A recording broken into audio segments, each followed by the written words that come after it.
cattle industry is often not discussed when considering global emissions, but it plays a major role in contributing to global warming. Each cow belches out 220 pounds of methane each year, the greenhouse gas equivalent of burning over 900 gallons of gasoline. But there might be a way to easily lower emissions. It might sound ridiculous, but we can just feed the cows some seaweed.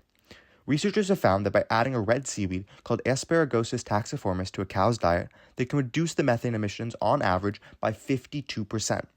These feed additives could play a major role in cleaning up the industry. Subscribe for more daily climate news.